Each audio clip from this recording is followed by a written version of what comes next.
Sveiki!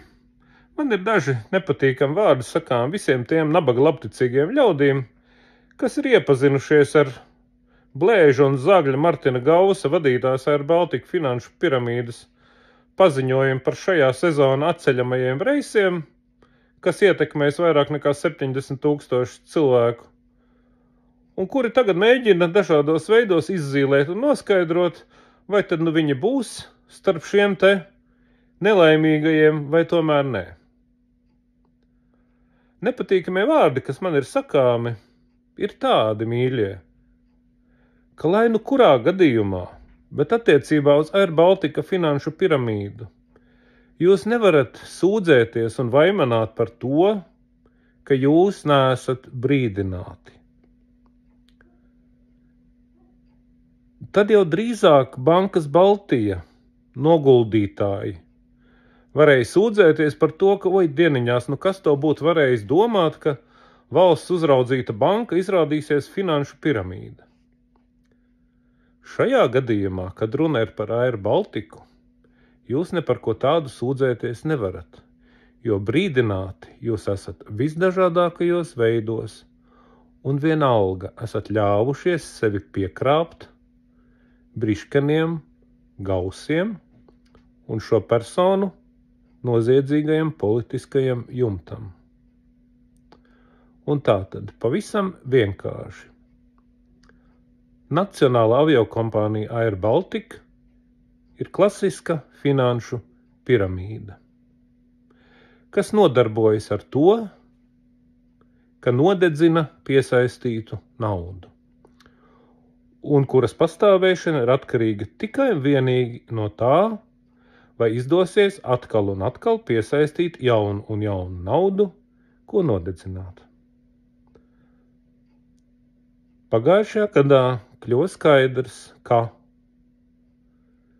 nekādas lielās summas nekur ārpusē aizņemties vienkārši vairs nebūs iespējams.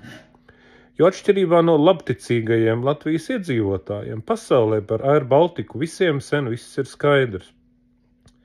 Un tāpēc pēdējās obligācijas, kur izdevās vēl nokamt dažus 100 miljonu, un pēc tam vēl dažus 10 miljonu, jau tika iztirgotas ar klasiskām ātro kredītu ķīlām. Procentu likmēm tas ir. Respektīvi par tādiem procentiem, par kādiem normālā uzņēmējdarbībā nav reāli aizņēmumu atdot. Taču ar to bija acīm redzami par maz.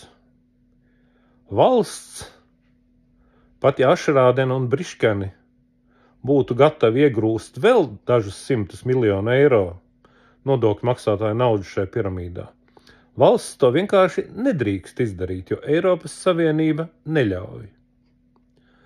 Tad pagājušā gada pēdējos mēnešos atlika vienīgais – mēģināt maksimāli daudz naudas iekasēt no stulbeņiem, no labticīgiem stulbeņiem, kuriem var pasolīt, ka paskatieties, te ir manta, kas maksā daudz lētāk nekā pašizmaksa. Ķeriet ciet, un viss būs labi. Jūs visi lieliski zinājāt, ka šīs biļetes, kuras Air Baltica tirgoja neskaitāmās izpārdošanās, noliktavas izpārdošanās, ķiršu izpārdošanās un vēl visādās izpārdošanās, tiek tirgotas zem pašizmaksas. Bet jūs tās ķērāt, pat nedomājot par to, kurš būs tas labais tēvocis, kurš seks cenu starpību, kad un kādā veidā tas notiks. Jūs vienkārši ķērāt tieši tāpat kā Bankas Baltija ieguldītāji. Bāza savu naudu šaubīgā finanšu iestādē ar cerību, ka kaut kā jau mēs dabūsim atpakaļ gan naudu, gan procentus. Jūs labi zināt, kas notika ar Banku Baltija un tās ieguldītājiem. Vienīgie ieguvēji no Bankas Baltija bija tās patiesie labuma guvēji. Un tie, kas paspēja pirmie izraut naudu ar visiem procentiem.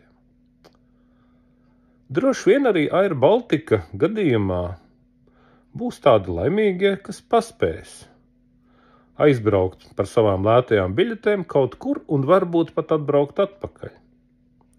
Bet tādu pilnīgi noteikti nebūs vairākums. Jo, un atkal jūs nevarat teikt, ka jūs neesat brīdināti. Air Baltics ir finanšu piramīda, kas fantastiskā ātrumā noēda savas naudas līdzekļus. Jautājums ir, kurā brīdī naudas vairs vienkārši nebūs. Kurā brīdī viss tas, kas pagājušā gada pēdējos mēnešos ir iekāsts no stulbeņiem, kas ir iekārdināti ar lētām biļetēm zem pašizmaksas, kurā brīdī šis te iekāstais izbeigsies. Un tad, kad tad izbeigsies arī lidojumi. Var runāt par tiesiskās aizsardzības procesiem, par visādām aizsardzībām un tā tālāk un tā tālāk. Bet, ja lidmašīnām nebūs par ko nopirkt degvielu, par ko samaksāt lidostu nodevas, par ko samaksāt pilotiem un apkalpojušam personālam, tad lidmašīnas gluži vienkārši nelidos. Jautājums nav, vai tas notiks. Jautājums ir tikai, kad tas notiks.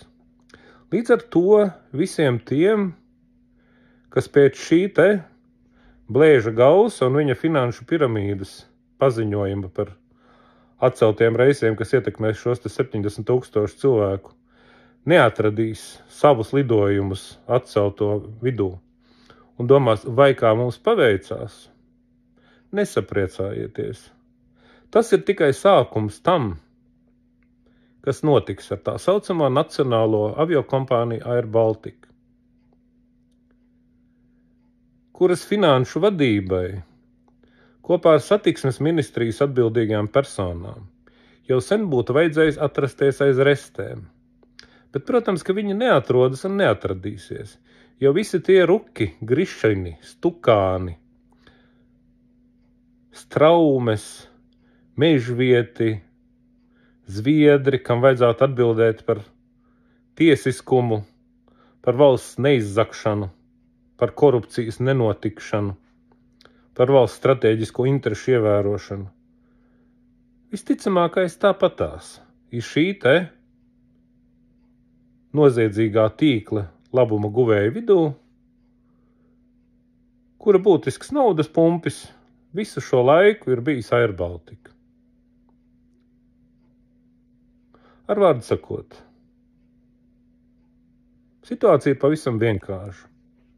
Ja tuvākajos mēnešos Air Baltica finanšu piramīdai neatradīsies strateģiskais investors, kurš kaut vai par sviestmaizi nopirks šo te biznesu, vai kā nu to sauc, un uzņemsies atbilstošas saistības, tad ar 90% iespējamību var teikt, ka liela daļa no jums šovasar par tik lēti un labi iepirktajām biļetēm nekur neaizlidos. Un ja aizlidos, tad nez vai atlidos. Un nevienu jūs tur nevarat vainot, izņemot paši sevi par to, ka jau atkal esat noticējuši tam zaglīgajam, rījīgajam un valsti iznīcinošajam vienotības vēzim un tā metastāzēm, kas ir pārņēmuši šo valsti. Un Air Baltica finanšu piramīda ir tikai viena no lietām, kas šogad stāv priekšā. Nepriecājieties, citas būs vēl sliktākas. Visu labu!